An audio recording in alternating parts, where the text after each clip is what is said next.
예배 가운데 나오신 여러분 모두를 환영하고 축복합니다. 저는 최근에 청년부 또 그리고 교회 여러 가지 행사들 또 교회 외부에 있는 행사들을 준비하면서 좀 마음에 좀 분주함이 있고요. 또 동시에 내가 맡아야 할 그런 사명들이 있기 때문에 어떻게 하면 잘 할 수 있을까 좀 고민하는 중에 있습니다. 근데 최근에 또 어떤 문제가 생겼는데, 제가 최근에 날씨가 너무 좋아서 오랜만에 잔디를 좀 깎아야겠다 이런 생각이 들어서 열심히 잔디를 깎고 있는데 무슨 돌이 깨지는 소리가 갑자기 나더라고요. 그래서 저희 집에 빵 셔틀이 있거든요. 저희 우리 막내 아들인데, 이놈아 여기 와서 돌 좀 치워라 이렇게 이야기를 했습니다. 그랬더니 우리 아들이 와서 딱 보더니 아빠 여기 돌 없는데 이렇게 얘기하는 거예요. 그래서 뭐지? 그럼 뭐지? 하고 내려서 봤더니 제 휴대폰이 그 잔디깎기 기계에 갈려가지고 완전히 그냥 산산조각이 돼 있더라고요. 되게 너무 황당하고 이렇게 허무한 일이라서, 이 중에서 혹시 잔디깎기에 핸드폰 갈려보신 분 없으시죠? 하여튼 저도 참 신기한 경험을 했는데, 어쨌건 그 핸드폰이 갈리고 나니까 그냥 뭐 헛웃음만 나고 연락하고 사명을 감당해야 될 일들이 많은데 이런 일들이 좀 생겨서 좀 개인적으로 좀 힘들었던 그런 한 주를 좀 보냈던 것 같습니다. 혹시라도 제가 카톡을 답이 없거나 뭐 전화를 안 받는다고 목사님 전화도 안 받는다 이렇게 좀 실망하지 마시고, 제가 상황이 좀 그런 상황 속에 있습니다. 어쨌건 저의 최근의 사명은 빨리 이 휴대폰을 좀 이렇게 새로 복구하고 또 제가 맡은 일들을 좀 잘 마무리해야겠다 이런 생각을 좀 하고 있습니다. 이제 오늘 우리가 예수님의 제자 훈련에 대해서 우리가 기독론 계속해서 이어서 배울 예정인데요, 오늘 예수님 역시도 이 땅에 오셔서 하셔야 할 중요한 사명들이 있습니다. 그 사명이 무엇이냐면 하나님 나라의 복음을 이 땅에 전하고 이루어야 하는 사명이 우리 예수님에게 있으셨던 것입니다. 여러분, 하나님 나라의 복음이 무엇입니까? 하나님 나라의 복음이란 예수 그리스도를 통해 이 땅에 임한 하나님의 통치와 구원의 소식이라고 할 수 있습니다. 즉, 하나님의 아들 예수 그리스도가 왕이시다. 그리고 그를 통해서 죄와 죽음의 권세가 깨어지고 모든 창조 질서가 회복되며 정의와 사랑이 그 예수 그리스도를 통해서 아름답게 실현될 것이다라는 그런 복된 소식이 바로 하나님 나라의 복음입니다. 실제로 예수님은 온 세상에 하나님 나라의 복음을 전파하면서 그 나라가 어떻게 임하고 어떻게 확장되는지를 우리들에게 보여주셨습니다. 먼저 예수님 오시면서 하신 메시지가 무엇입니까? 회개하라, 천국이 가까이 왔다 이렇게 선포하면서 너희들이 죄에서 돌이켜 다시 하나님의 다스림 아래로 돌아오라 이렇게 초대합니다. 또 어떤 메시지, 어떤 모습을 보여주십니까? 예수님께서 수많은 병자들을 고치시고요, 귀신들을 쫓아냅니다. 그 외에도 여러 가지 놀라운 기적들을 행하심으로 하나님의 능력이 이미 이 땅 가운데 임했음을 증거하십니다.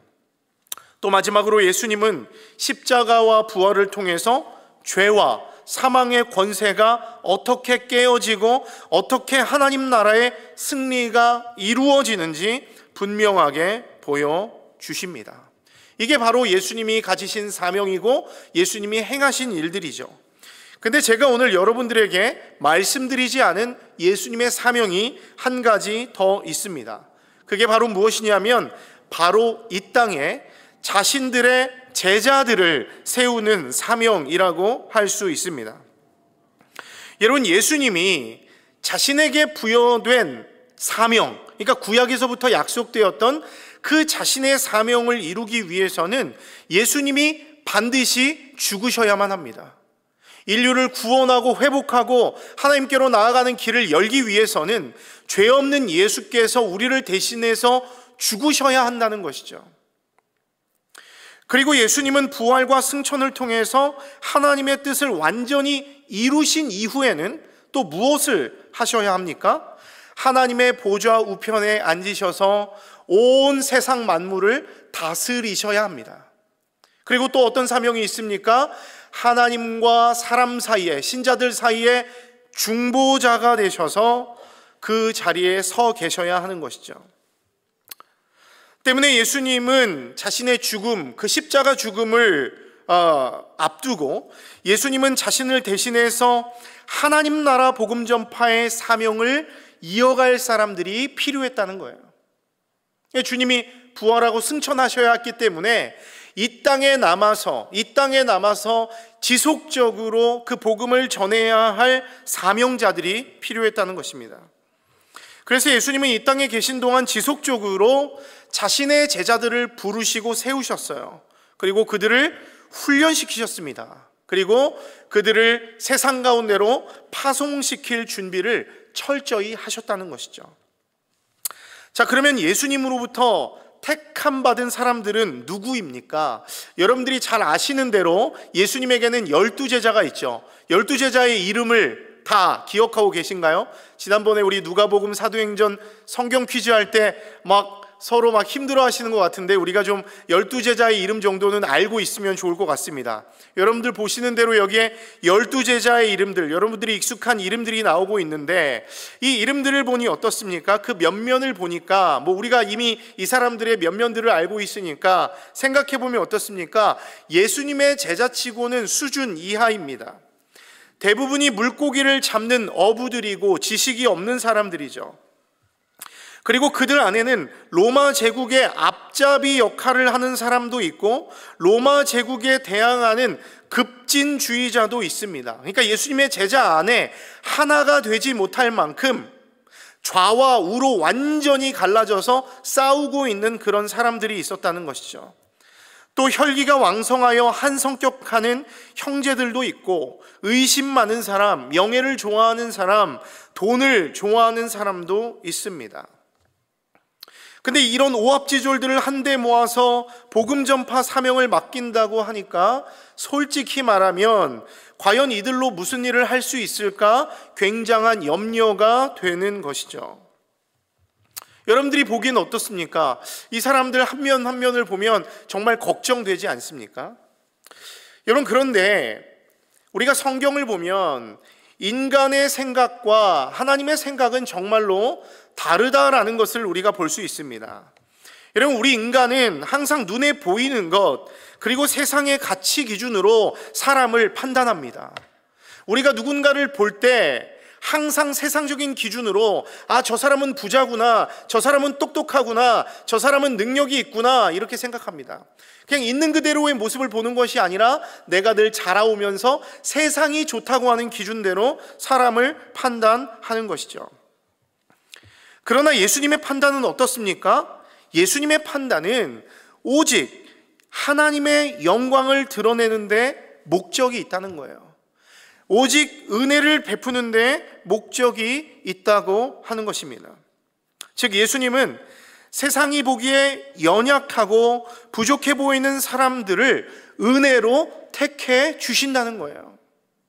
우리가 보기에는 너무나 연약하고 어떻게 저런 사람을 가지고 하나님 나라의 일을 할 수 있을까 생각하지만 하나님은 은혜로 그들을 또 우리를 택해 주셨다고 하는 것이죠. 그리고는 하나님 나라의 일을 능히 감당하게 하십니다. 그러면서 뭘 드러내는 거예요? 하나님의 강함, 하나님의 위대하심, 하나님의 능력을 그 약한 사람을 통해서 드러내시는 거예요. 그리고 그 강한 자들을 부끄럽게 하시는 것입니다. 그래서 고린도전서 같은 데 보면 하나님이 약한 것들을 사용하셔서 그 강한 것들을 부끄럽게 하실 것이다 이렇게 말씀하고 있는 것이죠. 그래서 이 모든 일이 인간의 능력이나 지혜가 아니라 이 모든 것이 하나님의 은혜와 성령의 능력으로 이루어진 것임을 깨닫게 하려는 목적이 있다고 하는 것입니다. 때문에 여러분, 우리가 주님의 선택을 받았다면 우리는 어떤 사람입니까? 약한 사람이에요.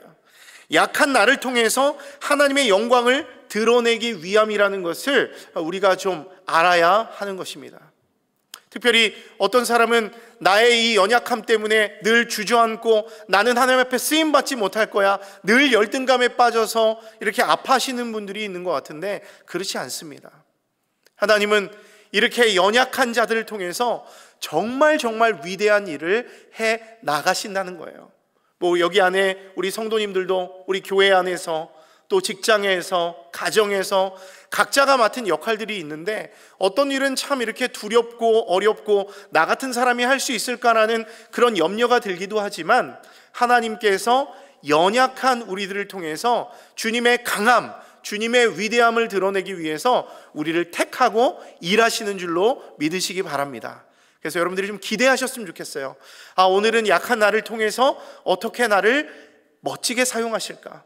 이렇게 약한 나를 통해서 어떻게 하나님 나라를 세워나가실까? 기대할 수 있는 여러분 모두가 될 수 있기를 바랍니다.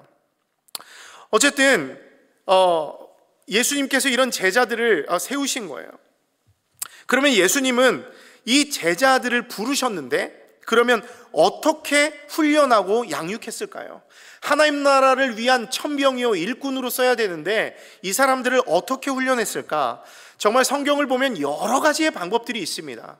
예수님께서 이 제자들을 양육하는 방법이 너무나 다양한데요, 오늘은 딱 3가지만 보고 훈련 방법만 보고 마치려고 합니다.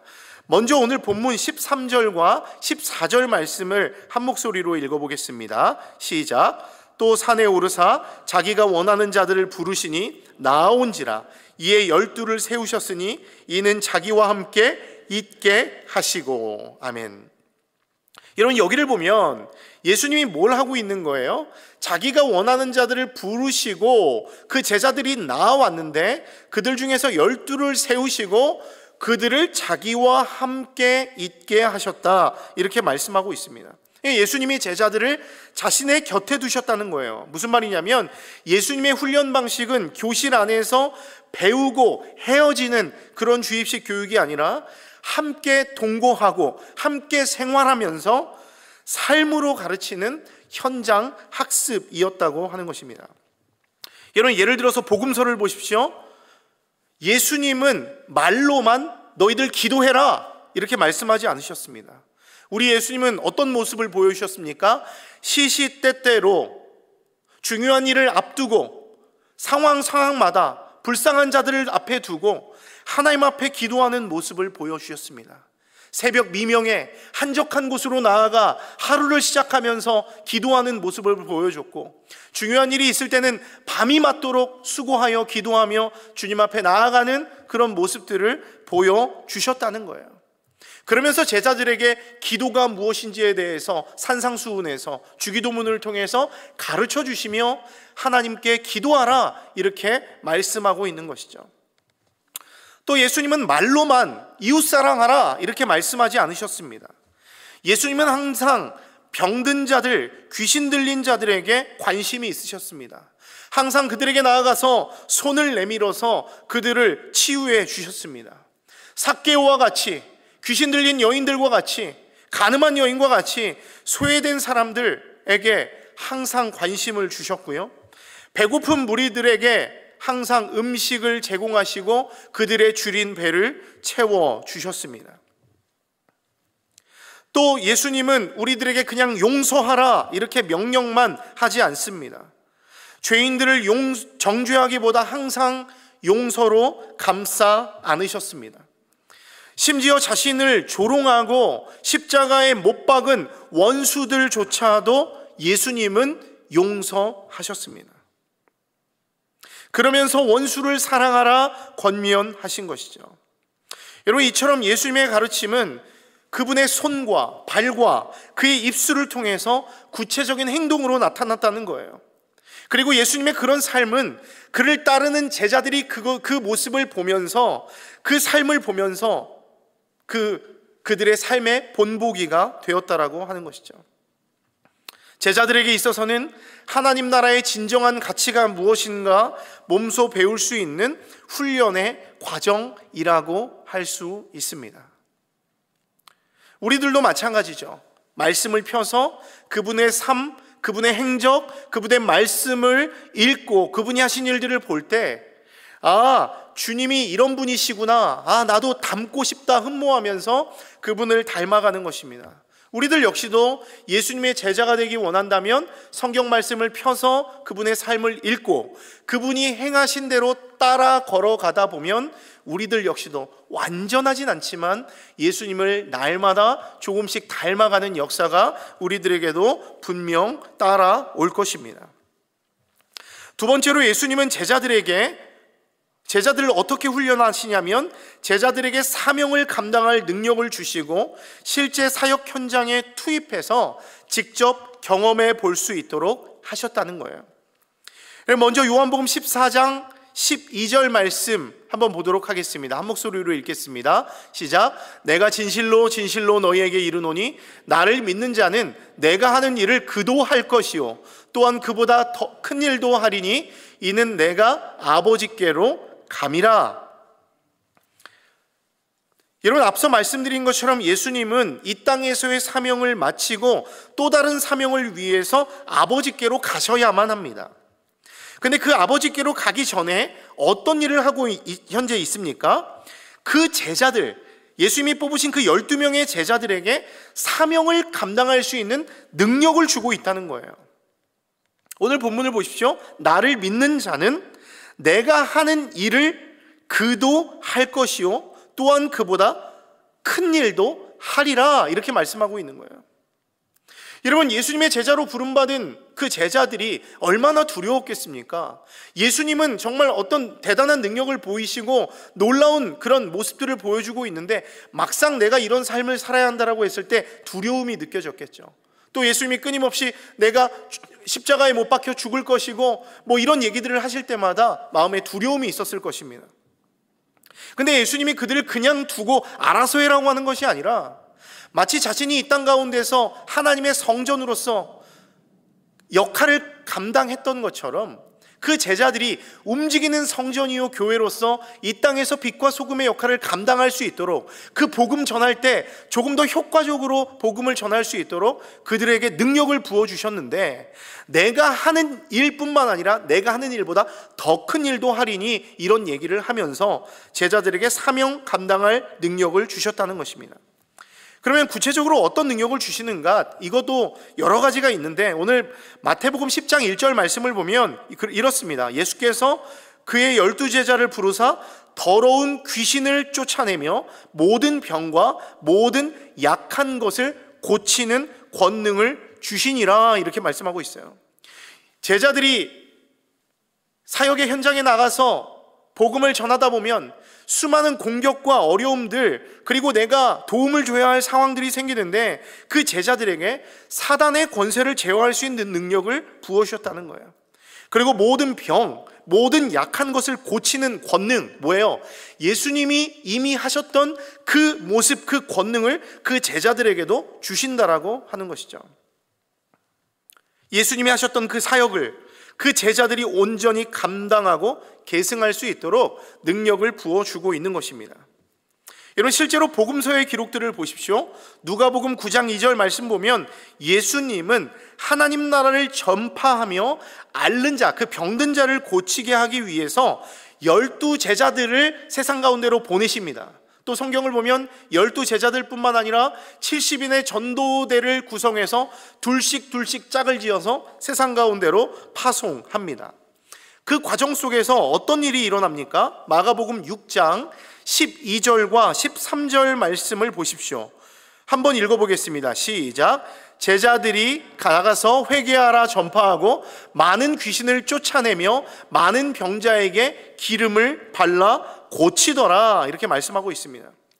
예수님의 제자들이 실제 사역의 현장에서 예수님이 너희에게 주리라 약속하신 그 능력을 생생하게 경험하고 그 능력을 나타내 보이고 있는 것입니다. 그래서 그들이 전도를 마치고 돌아와서 이런 얼마나 기쁘겠어요.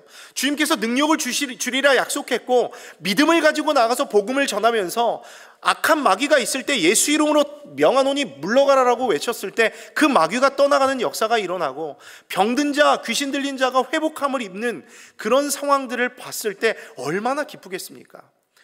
막 간증하고 싶지 않겠습니까? 여러분, 전도팀은요 항상 간증이 있습니다. 제가 예전에 사역했던 교회에서는 전도 폭발이라고 하는 프로그램이 있었거든요. 교회가 많은 팀들이 있을 수 있습니다. 많은 훈련들이 있을 수 있습니다. 그런데 다른 팀들은 뭐 가다 보면은 좀 이렇게 주눅들기도 하고 힘이 약해지기도 하고 하는 일들이 있는데, 항상 이 전도 폭발 전도팀은 항상 뭐가 기쁘고 뭔가 활기가 넘쳐요. 이유가 뭔지 아십니까? 나가서 주님이 행하신 일들을 보고 왔기 때문에 갔다 오면 자기들끼리 얼마나 하는 얘기들이 많은지 몰라요. 오늘 말이야 주님이 어떤 여인을 만나게 해주셨는데 내가 예상하지도 못했던 사람에게 놀라운 일로 역사하셨어 라고 하면서 막 얘기를 하는 거예요. 주님이 행하셨던 그 놀라운 그 기적들이 전도의 현장, 그리고 우리가 복음 전한 현장에서 일어나는 줄로 믿습니다. 주님이 도와주신다는 거예요. 마찬가지입니다. 제자들도 나아가서 주님이 부어주신 능력을 경험하고 오니까 마음에 막 간증이 생기는 것이죠. 뭐라고 말합니까? 함께 누가복음 10장 17절 말씀을 읽어보겠습니다. 시작. 70인이 기뻐하며 돌아와 이르되 주여 주의 이름이면 귀신들도 우리에게 항복하더이다, 이렇게 말해요. 제자들은 자신들의 사역 가운데 임한 하나님의 능력에 놀라움을 감추지 못하면서 끊이지 않는 간증을 쏟아내니까 주님도 그래 나도 그 마귀가 떠나가는 거 나도 봤어, 이런 얘기들을 해주면서 코멘트를 해주십니다. 그리고 그 마음에는 어떤 일이 일어납니까? 오늘 본문 보면 70인의 마음이 기쁨으로 가득했다, 이렇게 말씀하고 있는 것이죠. 여러분, 제가 앞서서도 말씀드렸지만 우리 주님은 우리가 이런 사역들을 감당할 때 뭘 주신다? 능력을 주신다는 거예요. 우리가 연약하고 부족하고 진짜 나 같은 사람이 과연 이렇게 목회자로 설 수 있을까? 내가 교회 중직자로, 촌장으로, 또 어떤 리더로 설 수 있을까? 우리 마음엔 두려움이 있습니다. 근데 주님 나라를 위해서 자신의 삶을 드리면서 순종하고 움직이려고 하는 사람에게는 능력을 주시더라는 거예요. 능력을 주십니다. 여러분, 저도 목사로서 매번 이렇게 설교단 위에 설 때마다 두려움이 있습니다. 걱정이 있습니다. 오늘 이 말씀을 올바로 잘 전할 수 있을까? 이렇게 두려운 마음이 들 때가 있어요.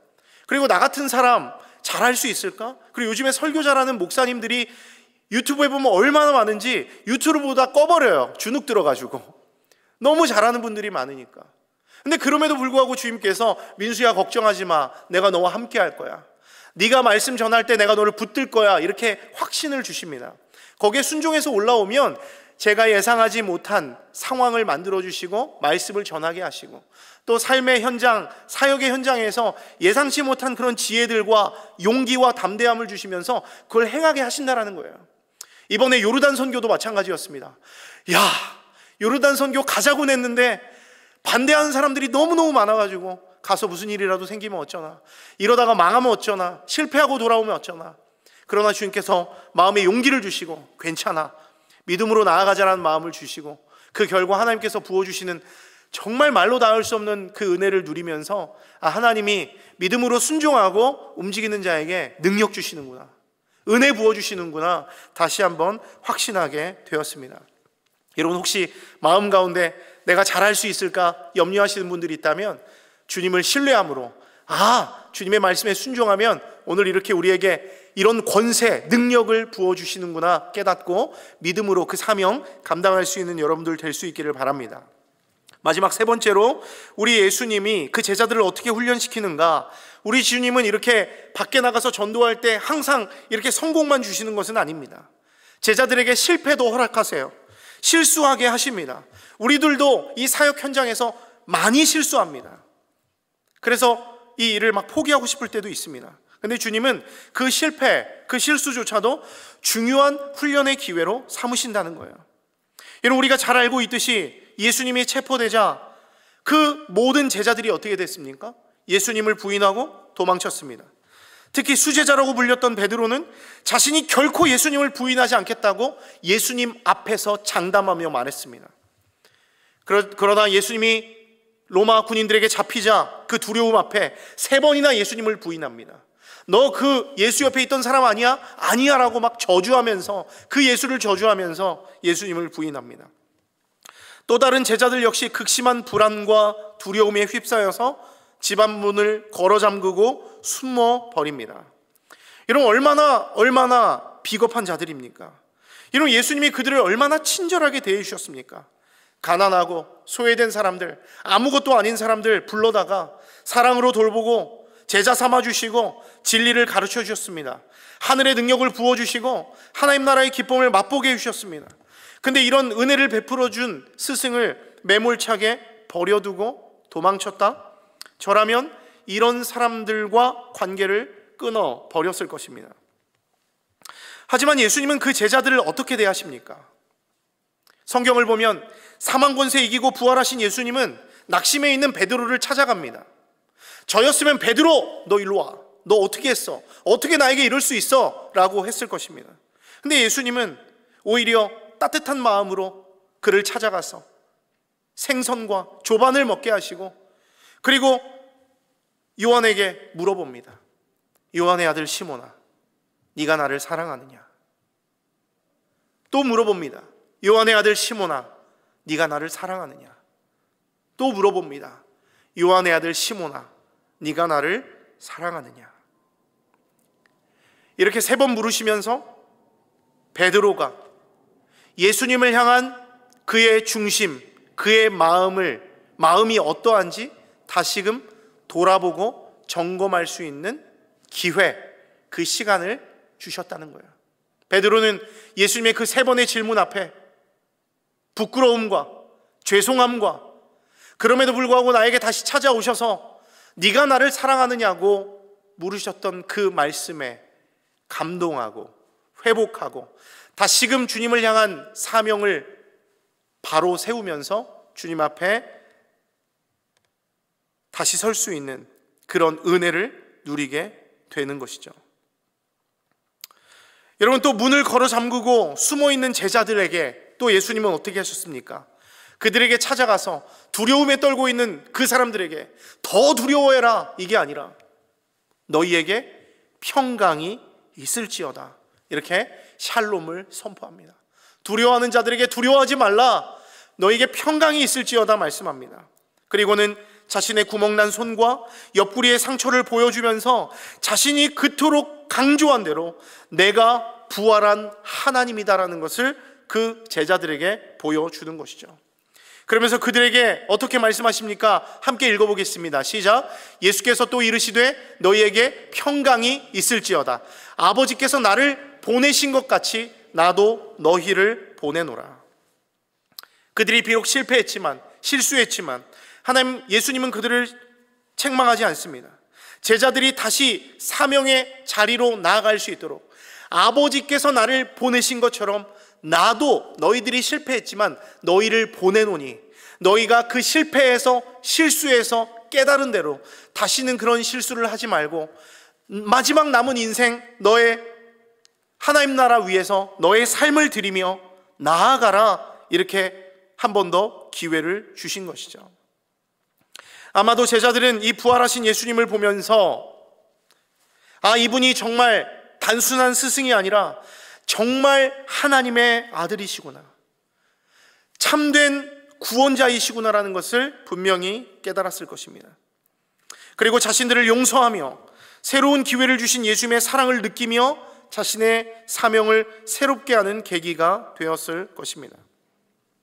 이처럼 예수님은 다양한 방법을 통해서 그 연약한 제자들을 훈련시키시고 실패 가운데서도 결국 신실한 복음의 전달자로 만들어 가셨습니다. 사랑하는 성도 여러분, 말씀을 마무리합니다. 우리는 오늘 예수님의 제자 훈련에 대해서 잠깐 우리가 살펴보았습니다. 하나님 나라의 복음을 전하고 이루어야 하는 이 사명을 가진 예수님은 이 땅에 오셔서 그 일을 하나하나 이루셨습니다.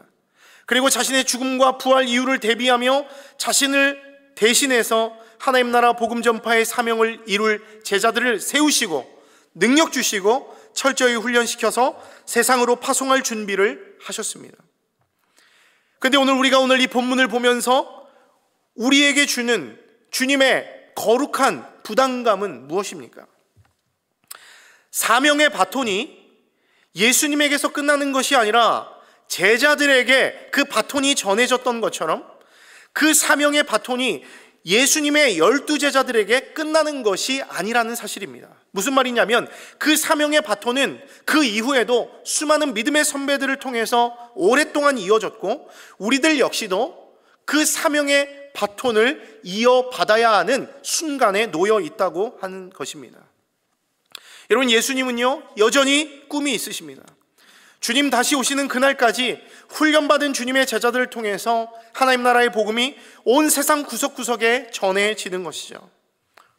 그래서 예수님은 이 시대를 살아가는 교회들과 성도들에게 소망을 두고 있는 거예요. 소원을 두고 있는 것입니다. 놀랍지 않습니까? 주님이 나에게 소원을 두고 있다는 거예요. 놀랍지 않습니까? 절대 안 놀라시네요. 주님이 우리에게 소망을 두고 있는 거예요. 우리를 통해서 하나님 나라의 복음이 전해질 것을 기대하고 있는 거예요. 그만큼 여러분들이 존귀한 사람들이고 대단한 사람들입니다.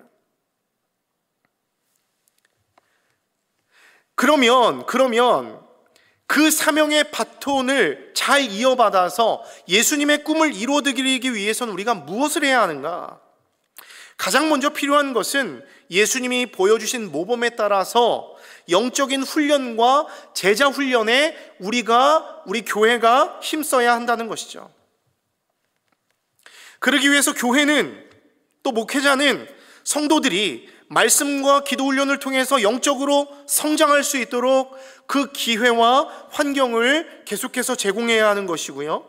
또 성도들은 교회에서 제공하는 훈련 과정을 기쁨으로 받아들이며 내가 하나님의 복음을 전하는 천병으로서 훈련될 수 있도록, 군사로 훈련될 수 있도록 날마다 힘써야 하는 것이죠. 또 그 외에도 내가 영적으로 성장할 수 있는 훈련의 과정이 있다면, 그게 선교 훈련이든 어떤 제자 훈련이든 성경 공부이든 그것이 무엇이든 간에 내가 교회 안에서 하나님 나라를 이루기 위해서 훈련받아야 할 것이 있다면 우리가 적극적으로 참여해야 할 것입니다. 그리고 거기서 멈추는 것이 아니라 복음 들고 온 세상으로 나아가 훈련받은 것을 그냥 나 혼자만 가지고 나 이 정도 훈련 받았어 막 배지만 다는 게 아니라, 그 배지가 무슨 소용이 있겠습니까? 내가 받은 대로 세상 가운데 나아가 예수가 그리스도라고 전하고 전파하며 필요하다면 그 마음을 위로하고 귀신을 쫓아내고, 그리고 병든 자, 마음 상한 자들을 위로하고 기도해 주면서 그들이 다시 일어날 수 있도록 우리도 쓰임 받아야 하는 것이죠. 그리고 이 사명의 바톤이 끊이지 않도록 우리들 역시도, 특별히 우리 교회 역시도 다음 세대들을 양육하고 훈련시켜서 하나님의 뜻이 계속 이어질 수 있도록 해야 한다는 거예요. 그러니까 사람을 키워야 한다라고 하는 것입니다. 우리 다음 세대들이 미래의 세대 우리 교회를 책임질 수 있도록 지금부터 철저히 교육하고 준비시켜서 우리가 성장해 나가야 하는 것이죠. 그러면 우리가 스스로 질문해 볼 수 있을 것 같습니다. 사랑하는 성도 여러분, 여러분은 지금 누구와 어떤 방법으로 영적 성장을 이루고 있습니까? 한번 마음속으로 한번 대답해 보십시오. 나는 어떤 방법으로 나의 영적 성장을 이루고 있는가? 내가 지금 영향받고 있는 사람은 누구인가? 한번 생각해 볼 필요가 있습니다. 또 나는 예수 그리스도의 제자로서 어떤 훈련에 동참하고 있는가? 또 얼마나 적극적으로 내가 제자 양육에 힘쓰고 참여하며 또 얼마나 열심히 복음을 전하고 있는가 생각해 봐야 하는 것이죠. 예수님이 제자 훈련을 중요하게 생각하며 힘쓰셨던 것처럼 우리들도 내가 있는 곳에서 부모로서, 교사로서, 촌장으로서, 중직자로서, 목회자로서 얼마나 훈련에 힘쓰고 있는가, 헌신하고 있는가 생각해 보아야 하는 것이죠. 예수님이 제자들을 세워서 하나님 나라 일을 동역해 나갔던 것처럼 우리들 역시도 서로 배우고 협력하고 서로 연합하면서 하나님 나라를 이루어 가야 할 줄로 믿습니다. 우리 교회가 함께 동역하며 이런 아름다운 동역의 열매들, 또 하나님 나라를 이룰 수 있게 되기를 바랍니다.